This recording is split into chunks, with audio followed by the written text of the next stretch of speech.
नमस्कार दोस्तों। क्या आपने कभी सोचा है कि एक भारतीय कंपनी ने पूरी दुनिया में कैसे अपनी पहचान बनाई और कैसे उस कंपनी ने एक विशाल साम्राज्य खड़ा किया? आज हम आपको वो कहानी बताएंगे जिसे शायद आपने पहले कभी नहीं सुना होगा। टाटा ग्रुप की अनकही कहानी, जो आज दुनिया के सबसे बड़े और सम्मानित व्यावसायिक साम्राज्य में से एक है।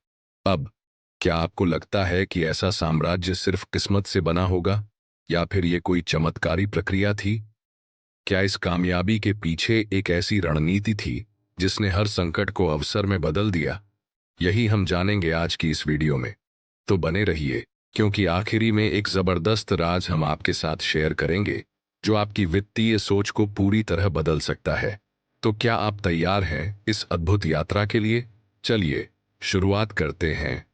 टाटा ग्रुप की शुरुआत। सबसे पहले आइए जानते हैं टाटा ग्रुप की शुरुआत के बारे में। आज हम जिस टाटा साम्राज्य को जानते हैं, वो एक छोटे से कदम से शुरू हुआ था। साल 1868 में जमशेदजी नसरवानजी टाटा ने बॉम्बे में अपनी कंपनी स्थापित की थी। उनके पास कुछ नहीं था, न विशाल संपत्ति, न बेशुमार संसाधन, केवल एक जुनून था, भारत को दुनिया के सबसे बड़े उद्योगों में से एक बनाने का। यह कहानी केवल पैसों की नहीं है, बल्कि इसके पीछे है दृढ़ नायक की मानसिकता। जमशेदजी के पास एक सपने की स्पष्टता थी, भारत में ऐसी कंपनियां खड़ी करनी जो न केवल भारत बल्कि पूरी दुनिया में प्रसिद्ध हो। यह रणनीति इतनी क्रांतिकारी थी कि उन्होंने अपनी कंपनी का एक बड़ा हिस्सा समाज की भलाई के लिए समर्पित कर दिया था। उन्होंने रिस्क लिया, और यह रिस्क आखिरकार दुनिया की सबसे सफल कंपनियों में से एक के रूप में बदल गया। लेकिन क्या आपको लगता है कि किसी ने उन्हें शुरुआत में माना था? क्या आप जानते हैं कि जमशेदजी का सपना सिर्फ उनके पास था, जबकि पूरे देश ने उनका मजाक उड़ाया था? सवाल यह है, क्या आपने कभी किसी ऐसे रास्ते पर कदम रखा है जहां लोग आपको असंभव कहें? अब क्या आप जानते हैं कि टाटा की सफलता का असली चमत्कार किस समय हुआ था, जब दुनिया उनके खिलाफ खड़ी थी? अब जब हम बात करते हैं टाटा ग्रुप के संघर्षों की, तो कहानी और भी दिलचस्प होती है। याद रखिए, किसी भी बड़ी सफलता का रास्ता कभी भी आसान नहीं होता। टाटा के सामने सबसे बड़ा संकट तब आया जब ब्रिटिश सरकार ने उनकी योजनाओं को विफल करने की पूरी कोशिश की। टाटा स्टील के लिए उन्होंने इंग्लैंड से तकनीकी सहयोग की मांग की, लेकिन ब्रिटिश सरकार ने टाटा को असफल बनाने की पूरी कोशिश की। लेकिन यही वो पल था जब जमशेदजी ने संघर्ष को अवसर में बदलने की कला को सिद्ध किया।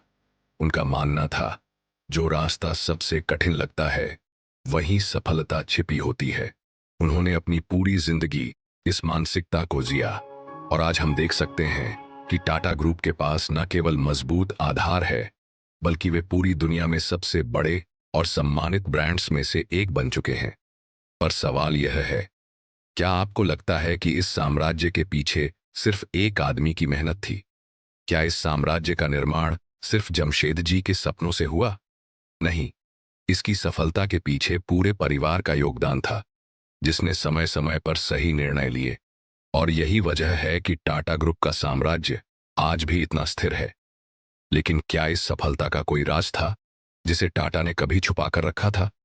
अब जब हम टाटा ग्रुप की सफलता की बात करते हैं, तो उसकी असल ताकत है उसकी विरासत और उद्देश्य। टाटा ग्रुप ने कभी सिर्फ मुनाफा नहीं कमाया, उनके लिए समाज की भलाई भी उतना ही अहम था। टाटा ट्रस्ट्स के माध्यम से उन्होंने शिक्षा, स्वास्थ्य और समाज सुधार के लिए अनगिनत प्रयास किए। यह वही कंपनी थी जिसने भारतीय समाज में सच्चे परिवर्तन की दिशा में काम किया। यहां तक कि आज भी जब हमें कंपनी की व्यावसायिक रणनीतियां और निर्णय देखते हैं, तो एक बात साफ नजर आती है, यह कोई तात्कालिक सोच नहीं थी, बल्कि एक लंबी अवधि की दृष्टि थी। और यही बात हमें सिखाती है कि यदि हम अपने व्यक्तिगत जीवन में भी यही मानसिकता अपनाते हैं, तो हम भी लंबे समय में बड़ा वित्तीय साम्राज्य बना सकते हैं। लेकिन क्या इस साम्राज्य के पीछे केवल एक शानदार रणनीति थी, या फिर कुछ और गहरा था जो आज भी हमारे जीवन में लागू किया जा सकता है? इसका जवाब अगली कुछ मिनटों में मिलेगा, और यह जवाब आपके वित्तीय जीवन को पूरी तरह बदल सकता है।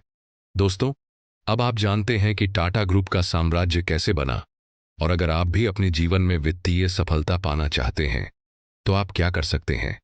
क्या आपने कभी सोचा है कि आपकी छोटी सी वित्तीय सोच आज आपको बड़े फैसलों तक कैसे ले जा सकती है? अगर आप चाहते हैं कि आपके पैसे भी सुनामी की तरह बढ़ें, तो अगली वीडियो में हम बात करेंगे और कैसे यह आपको और हमें अमीर बना सकता है, टाटा की तरह। हाँ,